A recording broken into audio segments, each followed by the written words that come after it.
जा रहा हूँ खूबसूरती और भव्यता का शानदार करिश्मा ताज होटल के बारे में, जिसमें बेशक आप भी एक रात तो जरूर ही गुजारना चाहेंगे।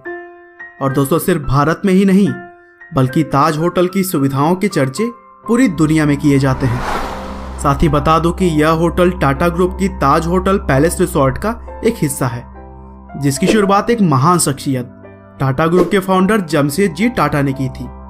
और आज के समय में इस होटल की कुल 99 ब्रांचेस हैं, जिसमें से 83 तो सिर्फ भारत में ही हैं और बचे हुए 16 hotels Maldives, Malaysia, south Africa, UK और यूएस जैसे कई देशों में हैं। लेकिन दोस्तों, इस शानदार होटल के निर्माण के पीछे एक बड़ी ही दिलचस्प कहानी है। कहा जाता है कि एक बार जमशेदजी टाटा मुंबई के एक नामी गामी होटल वॉटसन्स में ठहरने के इरादे से गए, लेकिन इस होटल में तो उन्हें घुसने ही नहीं दिया गया। दरअसल लोग बताते हैं कि इस होटल के गेट पर एक बोर्ड टंगा हुआ था, जिस पर लिखा हुआ था कि कुत्ते और भारतीयों का प्रवेश निषेध है।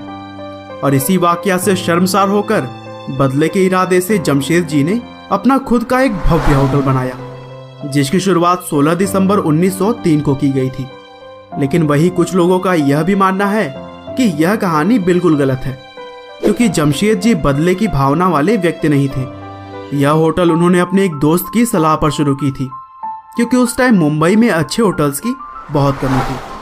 और ताज होटल जब खोला गया था तो उसकी खूबसूरती और सर्विस के आगे वॉटसन्स जैसे बहुत सारे बड़े बड़े विदेशी होटल्स भी कुछ भी नहीं थे। यह उस टाइम भारत का पहला इकलौता होटल था जिसमें कि इलेक्ट्रिसिटी, अमेरिकन पंखे, जर्मन एस्केलेटर, तुर्किश बाथरूम जैसी अद्भुत सुविधाएं मौजूद थी। और इन्हीं सुविधाओं को देखते हुए इस होटल को लोगों ने ग्रैंड होटल का नाम दिया था। आगे चलकर ताज होटल में ही भारत का पहला लाइसेंस्ड बार बनाया गया और देश का पहला डिस्को भी इसी होटल में खोला गया था।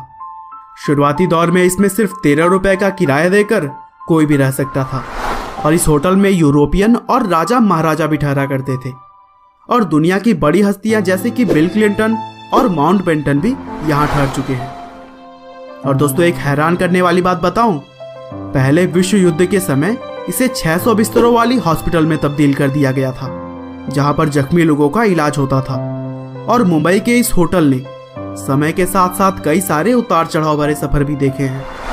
वहीं 2008 में इस होटल में रहने वालों को आतंकियों ने नुकसान पहुंचाने की भी कोशिश की, लेकिन इसके बावजूद ताज होटल अपनी भव्यता से आज भी लोगों का मन लुभा रहा है।